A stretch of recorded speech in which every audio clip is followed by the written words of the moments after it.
When it comes to roofing, experience matters. I'm Rome Bailey, bringing years of experience straight to your screen. From inspections to installs, I show you how to protect your biggest investment, your home. So today I want to be going over the different building codes when you're looking at stuff that's above your roof line. So this is going to be really focused around other contractors and helping them avoid mistakes. So if you're new to the game, or if you're a homeowner that's just curious and after you're looking at photos, after you just bought a home and you see the inspection, you're like, something just doesn't look right here.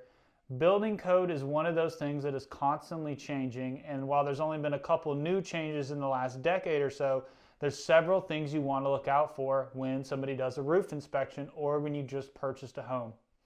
One of the biggest things I see that gets overlooked is going to be your chimney crickets. So what is a chimney cricket?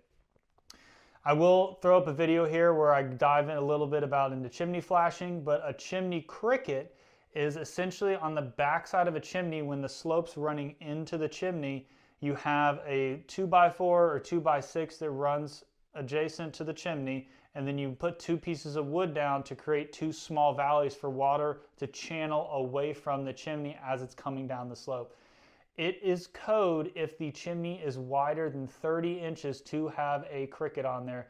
I believe GAF has a standard of 24, so you may govern by the most strict, but a good rule of thumb is if it's wider than 30 inches from left to right, you need to have a cricket on that guy. And the biggest time I see it is on, obviously, older homes. It's not like a lot of new guys are avoiding code, although I do come across it from time to time, but it's usually on those really old homes where you won't see those built. So something really to watch out for. Another big thing I see, once your shingles start getting to a really low slope between 3 and a 4 pitch, and all that is, I'm going to use 412, 212s, terms like that. It's just rise over run. So a 12-12 is essentially almost a 45-degree roof where it's going 12 feet up over a period of 12 steps over. 12-12 is usually about as steep as you're going to find in most states, with the exceptions of mansard, straight up and down roofs, right? So once you get from a 3 to a 4 pitch, you need to either double felt the area, which is the underlayment that goes under the shingles, or a lot of times we opt to use leak barrier, which is a peel and stick self-adhering membrane, which is a great alternative you can use as well. You really want to know if it's at low pitch. Consider if you were walking up on that roof, how easy it would be to walk on it. What you can do to be sure is you can download a free app called Pitch Gauge, and you can just put your phone on the shingles and lay it sideways, and it'll tell you how steep that roof is, and it's usually pretty accurate. If you have a roof that is shingled and it starts to dip below a 2 pitch, say it's a 112 or a 012, what you need to have is something called a roll roofing system.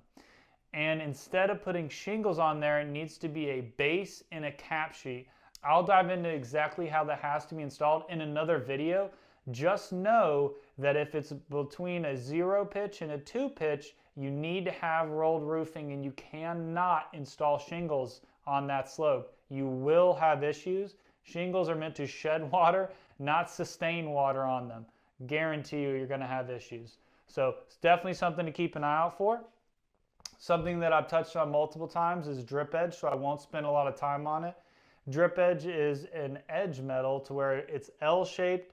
We use a 2x4, a 1x3 is okay. I just like to use something that's going to cover most gaps that I come across during building construction. So what its main function is to cover the builder's gap between where your roof decking stops and your fascia boards begin. Also creates a nice pretty edge in my opinion, and it protects from wind-driven rain. That's only been code in Georgia since about 2014, so it may not be on your home right now. Don't rush to go get it. Just know when the roof gets replaced, it's something that's going to need to be added. Also, coming back to leak barrier is also something that needs to be installed in your valleys on your roof. Valleys are something where your slopes meet at an inward angle, so it's where you're going to have much more water flow than a lot of other areas of the roof. That's got to be put down. So it's essentially a valley liner. There are other valley liners you can use as well. Valley metal's fine, operates the same way. I just prefer leak barrier because you get 3 times as much coverage as with your traditional valley metal. Valley metal is about 1 foot wide, leak barrier is about 3 feet wide. Either will work. just know you need to put that down if it doesn't already exist when you go to replace your roof. Flashing is another thing I want to touch on. While flashing goes on multiple parts of your roof, typically where the roof line meets siding, you're going to have step flashing that's laced in between each shingles, goes underneath the siding to keep that water away from the home. One thing that we install a lot now that may not exist on your home right now is something called kick-out flashing. Kick-out flashing, I will tell you firsthand, is not the prettiest thing in the world. We do our very best to usually color match the paint or the siding that's already on the home. It is something we add that essentially, like it says, kicks water away from your wall.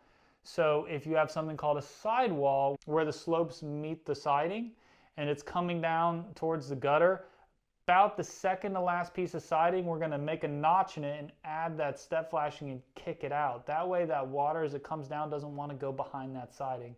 We add it anywhere there's brick, stucco surfaces. I'll throw a couple photos up, that way you can see exactly what I'm talking about. But it's a crucial component that's not the prettiest thing to look at. So it's a conversation to make sure your contractor's having with you ahead of time. That way maybe you can pick out a color that's a little more discreet, because at the end of the day, I'm a contractor and a homeowner, but it's function over beauty for me every single time. Last thing I want to go over that's very common on older homes, usually 70s prior, is something called plank decking.